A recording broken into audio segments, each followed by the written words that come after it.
Salut les litchis. Aujourd'hui on se retrouve pour une nouvelle vidéo trilogie. Mais c'est pas une vidéo trilogie comme les autres parce que j'ai les 3 livres ici aujourd'hui, donc je vais pouvoir vous les présenter. On parle de la trilogie Expérience Noah Thorson écrite par Michel Gagnon. Le premier tome s'appelle Ne t'arrête pas. Le second c'est Ne regarde pas. Et le dernier c'est N'oublie pas. Expérience Noah Thorson, ça parle de Noah qui un jour se réveille sur une table d'opération. Mais je suis où? Avec une cicatrice en plein milieu de la poitrine. C'est quoi ça? Et vu qu'elle se souvient de rien, elle décide de prendre la fuite. Seulement il y a des types armés qui la poursuivent. Ses talents de hackeuse, ils vont lui servir absolument à rien, même pas à semer ses poursuivants.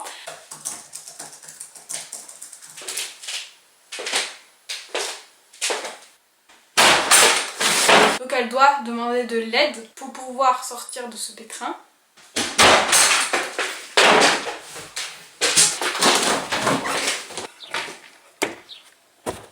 À l'aide!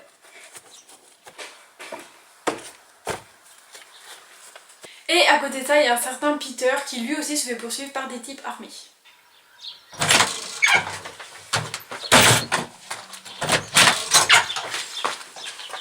Je commence tout de suite par vous donner mon avis sur le tome 1 qui est Ne t'arrête pas.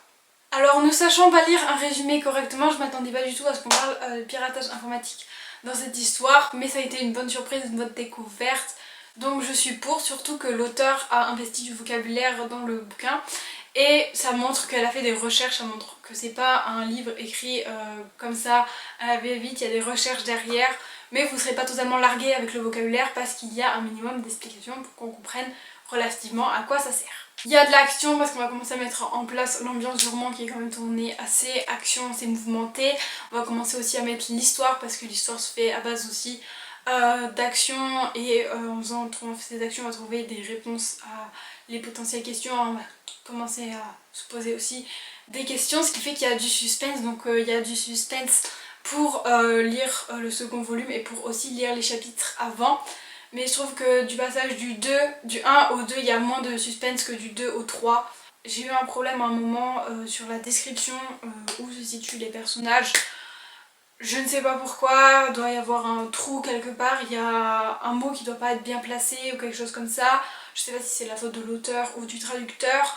Mais ça m'a pas vraiment dérangée dans ma lecture en sachant que c'était un point vraiment minuscule par rapport au livre et par rapport à la série, c'est encore rien du tout.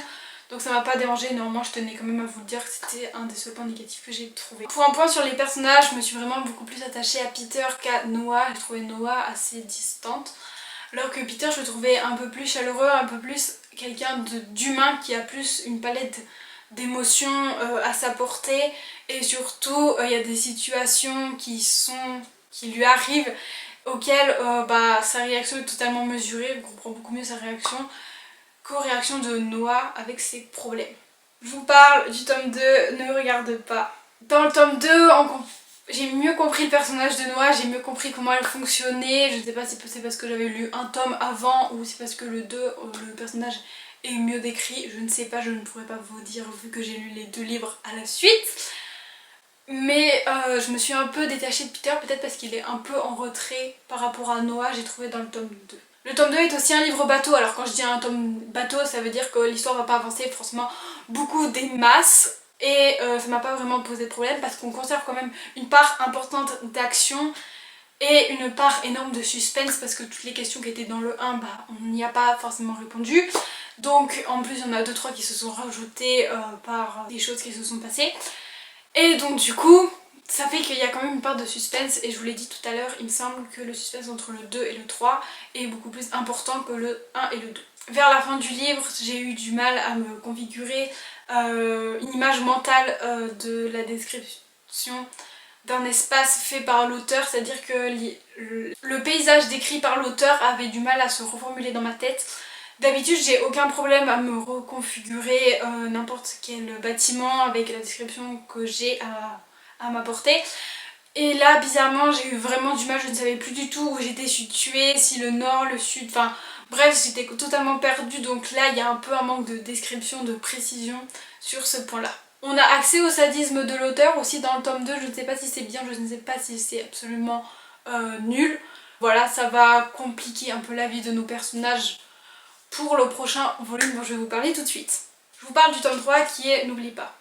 J'avais raison, le tome 2 est un livre bateau, c'est-à-dire qu'on n'a pas beaucoup avancé dans le tome 2, mais du coup on va avancer plus dans le tome 3, ce qui va nous permettre encore d'avoir la même dose d'action et de potentiellement avoir un dénouement. Vu que du coup il y a beaucoup de suspense, il y a le 1 plus le 2, ça fait le 3 en suspense, donc c'était toujours super génial, on est toujours autant accroché au livre, on veut toujours savoir qu'est-ce qui va se passer. On a nos réponses aux questions principales, qui, où, comment, quoi, machin chose, etc. Pourquoi et tout le bazar. Certaines questions par contre plus petites, plus en dessous, les sous-questions on va dire ça comme ça, n'ont pas forcément toutes de réponses. Il y a un peu des zones d'ombre, un peu des choses comme ça. Je ne sais pas si c'est voulu, je ne sais pas si c'est pas voulu, mais c'est comme ça. Pour ce qui est du dénouement, j'ai eu ma grande explosion, donc de tous les côtés, machin et tout, donc j'étais super heureuse de ce côté-là. Par contre, je suis restée un peu sceptique après parce que ils ont le droit d'avoir une bonne étoile, mais je suis pas sûre que ça se passe comme ça en réalité. Mais bon, écoutez, on va pas critiquer tout non plus, ça m'a totalement bien convenu. De l'autre côté, un peu après, j'étais un peu... non, vous êtes sérieux, vous allez me refaire ce coup-là, je suis pas du tout d'accord. Et en fait, il y a eu un petit retournement de situation et je me suis dit, mais pourquoi t'y as pas pensé plus tôt? Du coup, cette fin me convient parfaitement, c'était agréable, c'était globalement ce que j'attendais, donc cette fin m'a bien plu.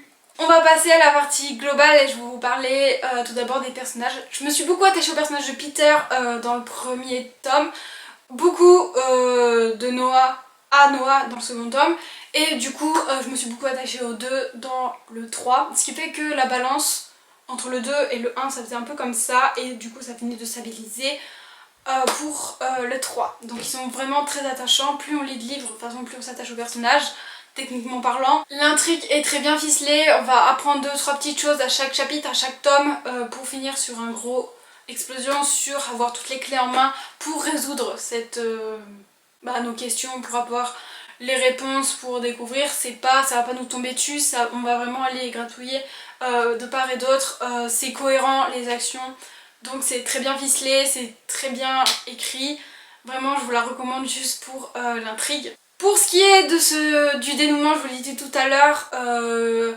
j'étais bien après sceptique et après j'étais sceptique et un peu bien.